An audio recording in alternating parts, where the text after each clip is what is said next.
പടച്ചവനെ, പുതിയൊരു മാസമാണ്, ഞങ്ങൾക്ക് നീ ഖൈർ തരണേ അല്ലാ, ബറക്കത്ത് തരണേ അല്ലാ, എല്ലാവിധത്തിലുള്ള നന്മയുമുള്ള ഒരു മാസമാക്കി ഈ മാസത്തെ നീ കബൂൽ ചെയ്യണേ റഹ്മാനെ. ഇന്നത്തെ ഈ ദിവസം മുതൽ ഇൻഷാ അല്ലാ ഇനിയുള്ള വരുന്ന ദിവസങ്ങളിലൊക്കെ നമ്മൾ സുജൂദിൽ കിടന്ന്, സുജൂദ് എന്ന് പറഞ്ഞാൽ അല്ലെ അള്ളാഹുലേക്ക് ഏറ്റവും കൂടുതൽ അവന്റെ അടിമ അടുക്കുന്ന, ചേർന്ന് നിൽക്കുന്ന ഒരു സമയമാണ് എന്ത്?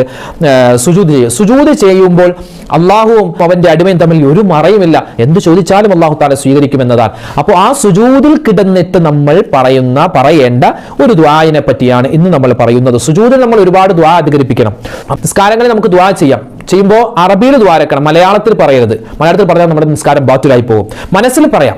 മനസ്സിൽ നമുക്ക് ഇങ്ങനെ സുജൂദിൽ കിടന്നിട്ട് പറച്ചോനെ, എന്റെ നമുക്ക് മനസ്സിൽ കൊണ്ടുവരാം, അള്ളാഹ് എന്റെ രോഗം മാറ്റണേ അല്ലാ, അല്ലെങ്കിൽ എന്റെ ഇന്നാലിന്റെ ഉദ്ദേശം നീ സഫലീകരിച്ച് തരണേ എന്നൊക്കെ നമുക്ക് മനസ്സിൽ ഇങ്ങനെ പറയാം.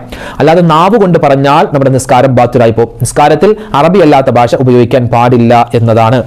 അപ്പോൾ ഒരു ദിക്ർ ഇനി പറയാൻ പോകുന്നു ഇൻഷാ അല്ലാഹ്. ഈ ദിക്ർ അള്ളാന്റെ റസൂലിന് ഏറ്റവും കൂടുതൽ ഇഷ്ടമുള്ളതാണ്. അള്ളാന്റെ റസൂൽ ഏറ്റവും കൂടുതൽ ഇഷ്ടപ്പെട്ട ഒരു ദിക്റാണ്.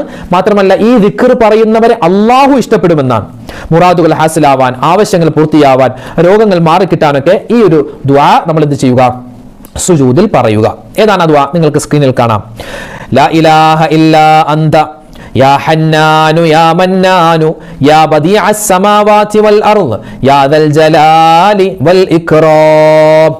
എന്റെ പൊന്നുസ്താദെ, ഇതൊക്കെ വലിയൊരു ദ്വായാണ്. ഇതൊക്കെ ഞങ്ങൾ കാണാതെ വെച്ച് എങ്ങനെയാണ് ഞങ്ങൾ സുജൂദിൽ ദ്വാരക്കുക? വേണ്ട, സുജൂദിൽ തന്നെ ദ്വാരക്കണമെന്ന് നിർബന്ധമൊന്നുമില്ല.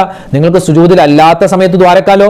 ഇപ്പൊ നമ്മൾക്കിത് കാണാതെ പഠിക്കാൻ പറ്റുന്നവർക്ക് കാണാതെ പഠിക്കാം, അല്ലെങ്കിൽ സ്ക്രീൻഷോട്ട് എടുക്കുകയോ അല്ലെങ്കിൽ ഒരു പേപ്പറിൽ എഴുതി വെക്കുകയോ അത് നോക്കി നമുക്ക് ഓതാമല്ലോ. നിസ്കാരത്തിൽ എഴുതാപ്പോൾ അത് നോക്കി ഓതി ഒരു 11 വട്ടമോ അല്ലെങ്കിൽ 17 വട്ടമോ ഒക്കെ ഓതിയിട്ട് പറഞ്ഞിട്ട് നമുക്ക് ഇൻഷാ അല്ലാഹ് ദുആ ചെയ്താൽ